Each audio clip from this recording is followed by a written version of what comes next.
Hello friends, तो आज से अपना नया चैप्टर स्टार्ट हो रहा है। Lesson number second. First chapter के अंदर आपने डेरिवेशन करना सीखा, न्यूमेरिकल करना सीखा। सेकंड चैप्टर भी एज थ्रो ही है। फर्स्ट, सेकंड, थर्ड और फोर्थ चैप्टर, ये चारों चैप्टर एक दूसरे के साथ सीरीज के साथ जुड़े हुए हैं। फर्स्ट चैप्टर के अंदर आपने क्या सीखा? Force, electric field. ठीक है, अब यहाँ पर आप गॉस का लॉ और विद्युत फ्लक्स सीखोगे। सबसे पहले ये होता क्या है इसके बारे में जानते हैं। फ्लक्स फ्लक्स होता है काउंटिंग मतलब नंबर्स होते हैं। अब काउंटिंग किसके होते हैं? फील्ड लाइंस के। ठीक है, तो विद्युत फ्लक्स एक तरीके से एक नंबर होता है। ठीक है, अब मैं इसको समझा देती हूं आपको। जैसे ये कोई पर्टिकुलर एरिया है, इस पर्टिकुलर एरिया के अंदर कितनी लाइंस पास हो रही है, उन नंबर्स की जो काउंटिंग होगी वो होगी इलेक्ट्रिक फ्लक्स, विद्युत फ्लक्स।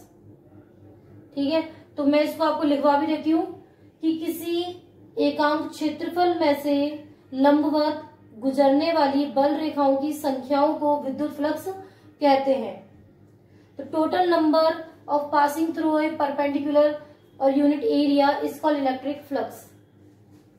ठीक है, किसी पर्टिकुलर एरिया के अंदर से परपेंडिकुलर जितनी लाइंस पास हो सकती हैं उसे हम इलेक्ट्रिक फ्लक्स कहते हैं। ठीक है, इसे प्रदर्शित किससे करते हैं? तो यहां लिखोगे इसे फाई से व्यक्त किया जाता है।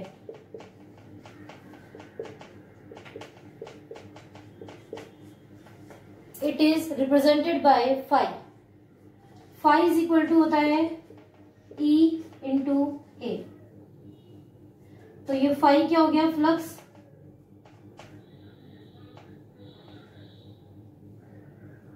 ये क्या हो गया? Electric field. ए क्या हो गया? एरिया। ओके, आ गई आपको बात समझ में? नेक्स्ट है फाई इज इक्वल टू ई ए। ये फॉर्मूला आपको पता चल गया। लेकिन वो जो एरिया है, यूनिट एरिया है, यदि आप ये जो एरिया है, ये पर्टिकुलर एरिया है, यदि आप इस एरिया को थोड़ा सा बड़ा लोगे तो D phi is equal to हो जाएगा ई डॉट डी ए। मतलब आपको पता नहीं है ना कौन सा एरिया ले रहे हो, कौन सा नहीं ले रहे हो, तो हम क्या करेंगे? इंटीग्रेशन डिफरेंशिएशन का निशान लगा दिया जाता है यहाँ पर, जिससे कि हम जितना भी एरिया हमको चाहिए उस एरिया की वैल्यू हम निकाल सकते हैं। ठीक है, अब यहाँ पर ये जो डॉट है, इस डॉट का मतलब होता है कॉस थीटा। डॉट का मतलब क्या होता है? कॉस थीटा होता है। एक चीज और ध्यान रखना, इसको आप इस तरीके से भी लिख सकते हो, डी फाई बराबर E vector dot D A vector. कई कई जगह पे आपको ये इस टाइप से भी मिलेगा, डी फाई बराबर E vector dot D S vector.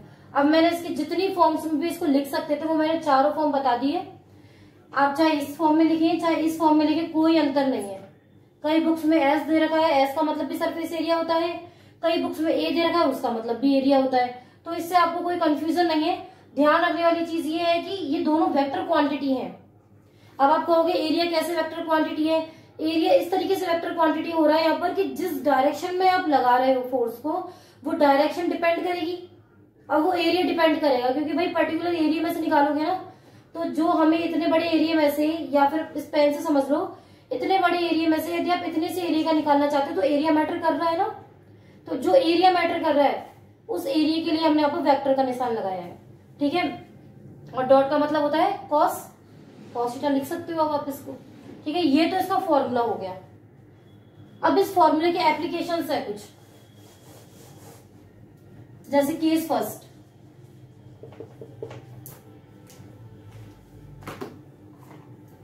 Case first क्या है? If theta is equal to 0, यदि थीटा क्या हो? 0 हो। यदि थीटा 0 होगा तो cos 0 की वैल्यू क्या होती है? 1। cos 0 क्या होता है? 1।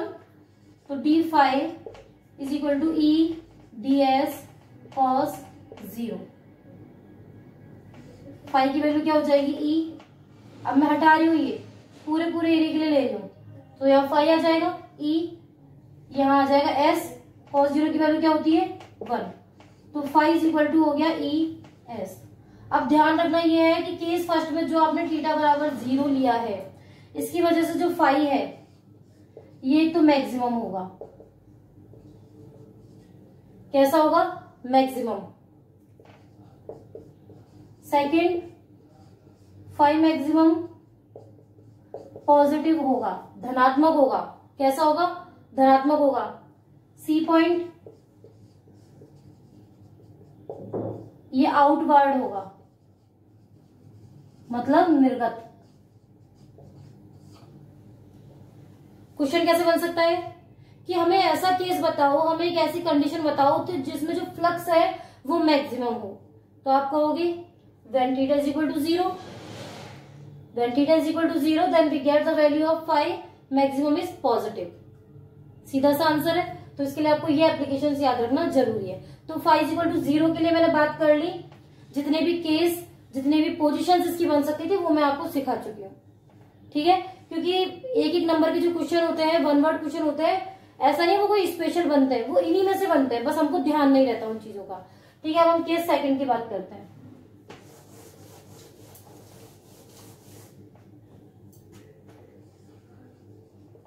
Case second,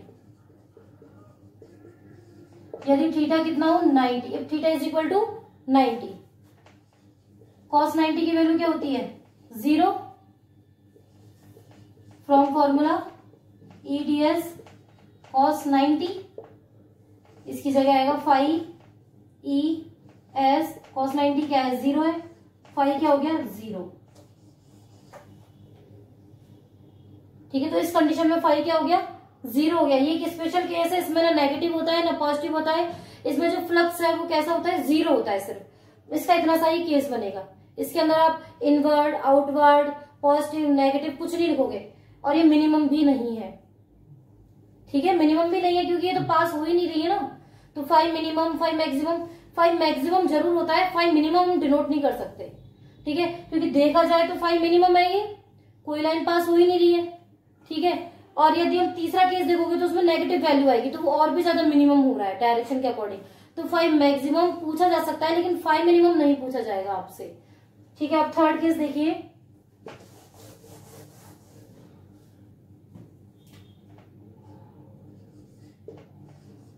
if theta is equal to 180,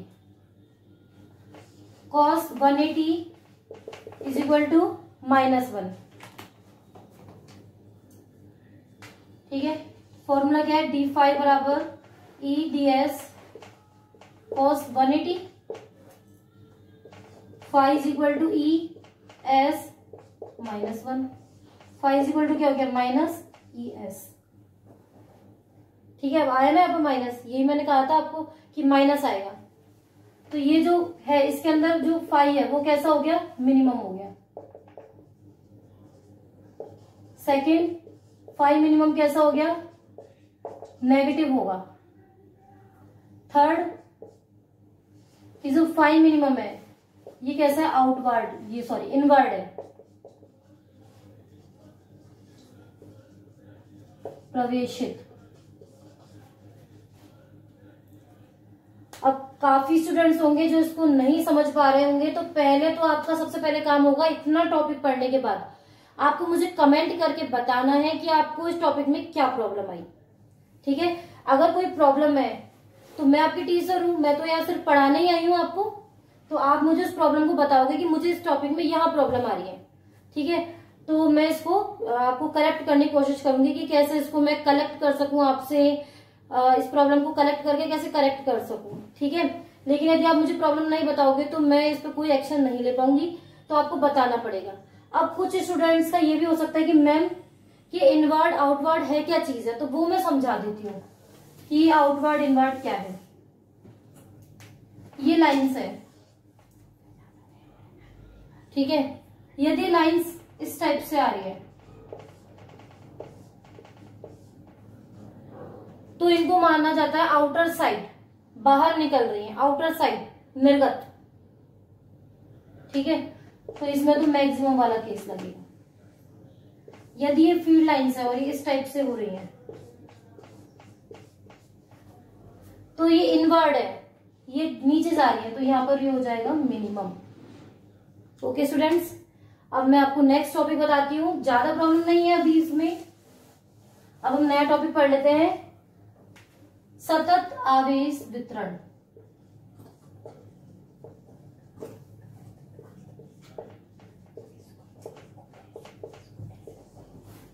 continuous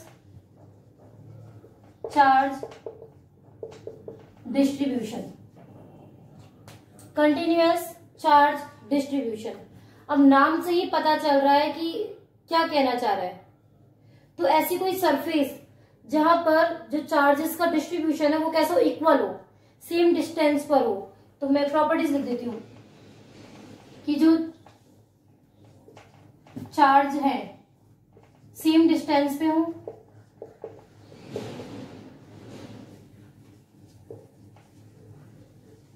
equally distributed हो। चार्ज कैसे हो, समान दूरी पर हो, इक्वली डिस्ट्रीब्यूटेड हो, समान रूप से वितरित हो, तो इसको हम कहेंगे कंटिन्यूअस चार्ज डिस्ट्रीब्यूशन। ठीक है, अब इसके 3 पार्ट है, तीनों पार्ट पहले समझ लो। लीनियर चार्ज डिस्ट्रीब्यूशन, रैखिक आवेश वितरण, लीनियर चार्ज डिस्ट्रीब्यूशन। सेकंड है सरफेस चार्ज डिस्ट्रीब्यूशन, क्षेत्रीय आवेश वितरण। थर्ड है वॉल्यूम चार्ज डिस्ट्रीब्यूशन, आयतन आवेश वितरण। उतारो इसको।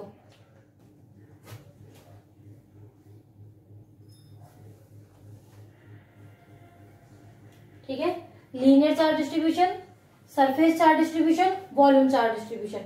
तो पहले मैं इसको एक एक ब्रीफली आपको समझा रही हूँ, फिर इनको तीनों को समझ करके आपको याद करवा दूंगी। इस वीडियो के लास्ट तक ये आपको याद हो जाएगा।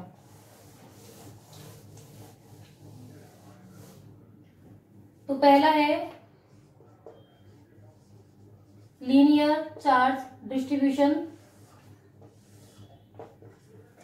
रैखिक आवेश वितरण।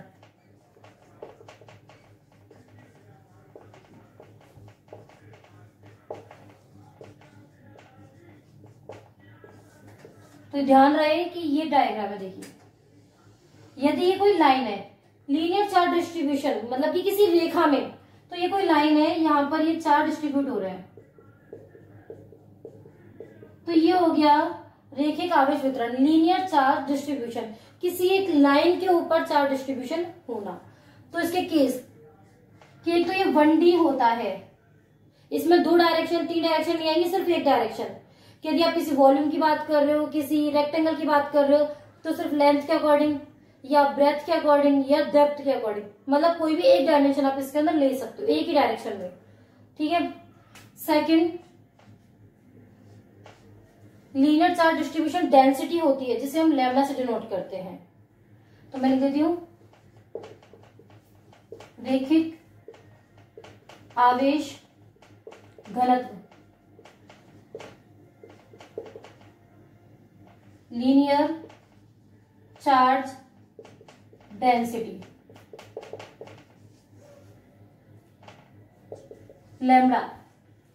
रैखिक आवेश घनत्व linear charge density represented by lambda, और लैम्डा इज इक्वल टू होता है Q upon L, Q upon L। अब मैं इसकी डेफिनेशन बता देती हूं आपको। Charge per unit length, charge per unit length is called linear charge density, charge per unit length is called linear charge density. एकांक लंबाई पर आवेश वितरण को एकांक लंबाई पर आवेश वितरण को रेखिक आवेश घनत्व कहते हैं। तो ये हो गया आपका, समझा दिया। अब नेक्स्ट है कि इसकी यूनिट बनाते हैं अपन। नेक्स्ट क्या होगी? यूनिट। यूनिट क्या होगी? चार्ज की क्या होती है? कूलाम। लेंथ की क्या होती है? मीटर। तो कूलाम पर मीटर, ये क्या होगी इसकी यूनिट। अब हम बनाते हैं इसकी डायमेंशन। डायमेंशन चार्ज की क्या होती है? AT। लेंथ की क्या होती है? L। तो हो गई ATL-1। बहुत सिंपल है, आ गया समझ में। मैंने अभी आपको विद्युत फ्लक्स, इलेक्ट्रिक फ्लक्स की डायमेंशन नहीं बताई है, तो थोड़ा सा बड़ा टॉपिक है, तो मैं इस टॉपिक के एंड में बताऊंगी इसको आपको कैसे डायमेंशन बनानी है आपको, ठीक है। तो ये हो गया आपका पूरा लीनियर चार्ज डिस्ट्रीब्यूशन। इसको ध्यान से कर लो, ये आएगा तभी सेकंड और थर्ड टॉपिक आ जाएगा। बहुत सिंपल है, ठीक है। अब सेकंड,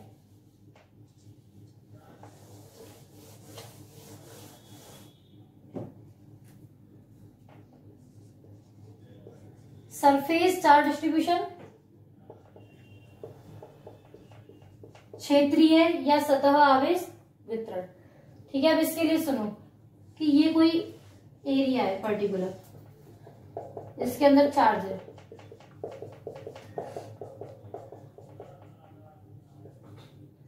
तो इसमें हम जिस पर्टिकुलर एरिया की बात कर रहे हैं, इस एरिया की बात कर रहे हैं, सिर्फ इतने से एरिया की, तो ये होगा सरफेस चार्ज डिस्ट्रीब्यूशन, ठीक है। अब इसकी सबसे बड़ी खासियत है, ये 2D में होता है। 2 डायरेक्शन हम इसके अंदर ले सकते हैं, 2 डायमेंशन होता है। वो कैसा था? 1 डायमेंशन। ये कैसा है? 2 डायमेंशन, ठीक है। फिर इसके लिए भी सेम, पृष्ठ आवेश घनत्व, ये क्षेत्रीय आवेश घनत्व,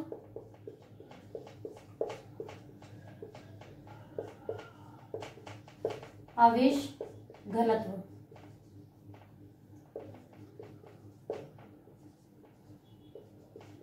सरफेस चार्ज डेंसिटी।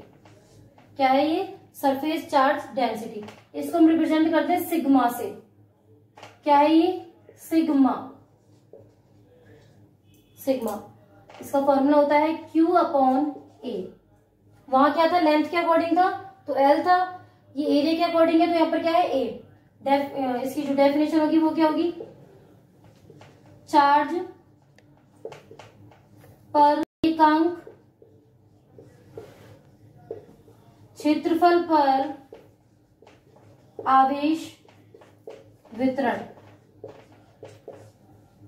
एकांक क्षेत्रफल पर आवेश वितरण को क्षेत्रीय आवेश घनत्व या पृष्ठ आवेश घनत्व कहते हैं। बहुत सिंपल है, वहां लंबाई के अकॉर्डिंग था तो चार्ज पर यूनिट लेंथ, क्षेत्रफल की जगह लेंथ। तो आप इस तरीके से इमर्ज करके याद कर लेना, मैं अभी वो समझा दूंगी आपको। अब है इसकी डायमेंशन, फिर बनाएंगे हम इसकी यूनिट। तो डायमेंशन चार्ज की क्या होगी? AT। लेंथ की क्या होगी? सॉरी, एरिया की क्या होगी? L2। ATL-2। यूनिट क्या हो जाएगी? Coulomb per metre square. देख लीजिए,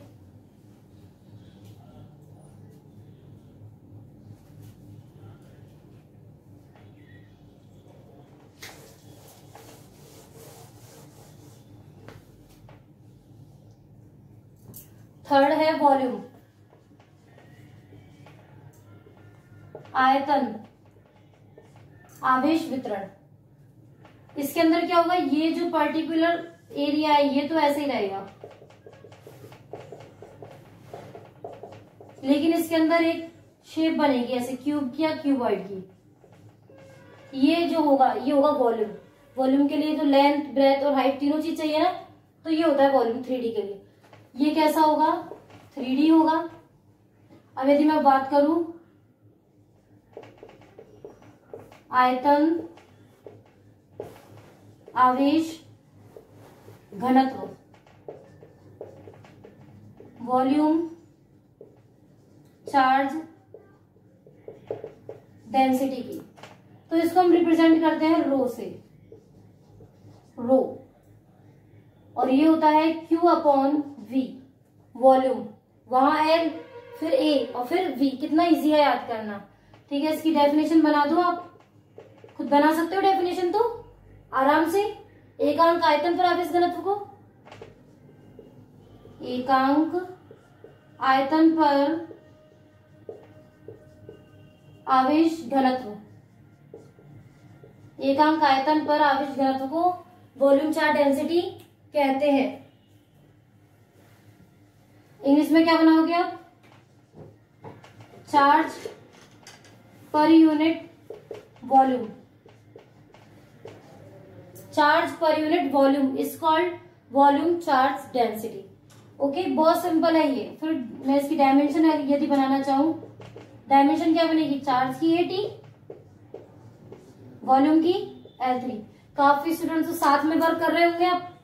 आप कोशिश क्या करो कि एक बार वीडियो आपने देख ली, दोबारा जब इस वीडियो को देखो तो आप खुद अपनी कॉपी पे लिखने की कोशिश क्या करो। उससे क्या होगा कि प्रैक्टिस बनेगी। क्लास तो कहीं भागी जा नहीं रही है, ज्यादा से ज्यादा क्या होगा, गलत ही होगा, लेकिन आप कम से कम कोशिश तो करोगे। तो आप जितना खुद पर बिलीव करोगे उतना ही ज्यादा आपको फायदा होगा। तो मैं बस आपसे यही कहना चाहती हूँ कि एक बार खुद पे विश्वास करके देखो। यदि आप खुद पे विश्वास करोगे तो सारी दुनिया बहुत मुट्ठी में है आपके, सारा काम आप कर सकते हो। लेकिन यदि आपने खुद पे ही भरोसा नहीं किया, आपने खुद ही ने उस चीज को बहुत टफ समझ लिया, डिफिकल्ट समझ लिया, तो आप कुछ नहीं कर सकते। अब जब एक बार आप काम कर, हाँ, तो बस मेरा कहना यही है कि आप एक बार अपने आप पे बिलीव करो। आप यदि अपने आप पे बिलीव कर पाओगे तो मैं आपकी डबल हेल्प कर पाऊंगी। आप किसी भी तरीके से हेल्प ले सकते हो। एजुकेशन में हर तरीके से हेल्प करने के लिए मैं तैयार हूँ, साइंस के फील्ड में, ठीक है। क्योंकि मेरा मेन जो मोटिव है वो सिर्फ फिजिक्स को आगे बढ़ाना है। मेरे को आपके लाइक शेयर सब्सक्राइब से कोई भी मतलब नहीं है। लाइक जब करोगे जब वीडियो आपको पसंद आएगी, शेयर उसको करनी है जिसको जरूरत हो इस वीडियो की, और सब्सक्राइब भी आपको अपने लिए करना है कि जब भी मेरी कोई नई वीडियो बने तो वो सबसे पहले नोटिफिकेशन आपके पास आ पाए, ठीक है। तो ये तीनों काम आपके हैं, आपको करने। मेरा काम सिर्फ पढ़ाना है, मैं वो काम कर रही हूँ। और आपका एक मेन काम है कि कमेंट में जरूर बताना है कि कहाँ प्रॉब्लम आई है, ठीक है, क्या किस चीज की वीडियो हमें बनानी है, तो वो चीज आपको देखनी है। तो अपना थर्ड टॉपिक ये था ATL3। आप कोशिश क्या करो खुद से करने की। गलत होगा, वीडियो में तो वापस आ ही रहा है ना, ऐसा तो है नहीं। स्कूल की क्लासेस तो ये है नहीं कि मिट जाएगा बोर्ड पे, दोबारा टीचर बताएगा नहीं। आप दोबारा रिवाइज करके देख सकते हो इस वीडियो को। तो थोड़ा अपने आप ही कोशिश करो, फोकस करो पढ़ाई पर। ATL-3, बहुत सिंपल। अब यदि मैं इसकी यूनिट की बात करूं तो चार्ज की होगी कूलम और वॉल्यूम की होगी मीटर क्यूब, ठीक है। हाँ, अब मेरा मेन टॉपिक ये था कि जो इलेक्ट्रिक फ्लक्स आपने पढ़ा है उसकी डायमेंशन आप कैसे बनाओगे।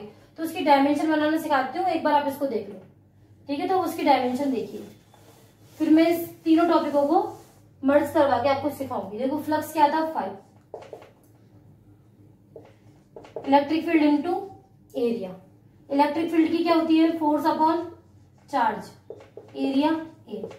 फोर्स की डायमेंशन पता है अपने को, M1 L2 T-2।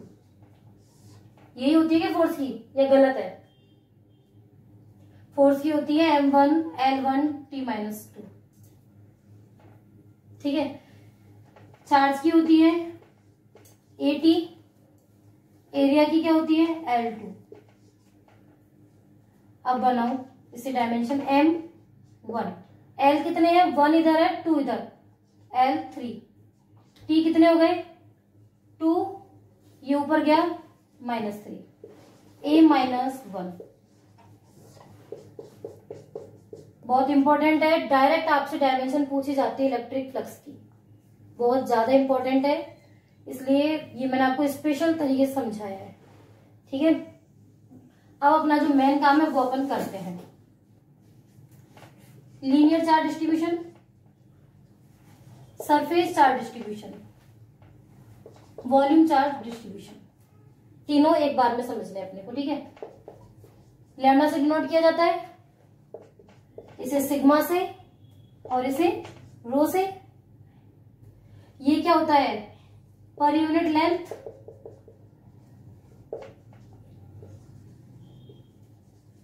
हिंदी में एकांक लंबाई पर आवेश। Charge per unit area, charge per unit volume.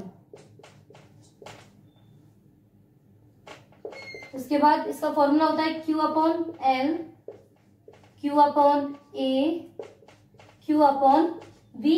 बहुत simple. Length L, area A, volume V। Unit coulomb per metre, coulomb per metre square, coulomb per metre cube. Dimension ATL-1, ATL-2, ATL-3। बताओ, कोई problem है ही नहीं, इतना easy topic है, याद हो गया होगा। ठीक है, तो ये अपनी वीडियो कंप्लीट हो गई है यहाँ पर। अब आप इसे पढ़िए। नेक्स्ट टॉपिक इससे थोड़ा सा टफ आने वाला है। ठीक है, थैंक यू।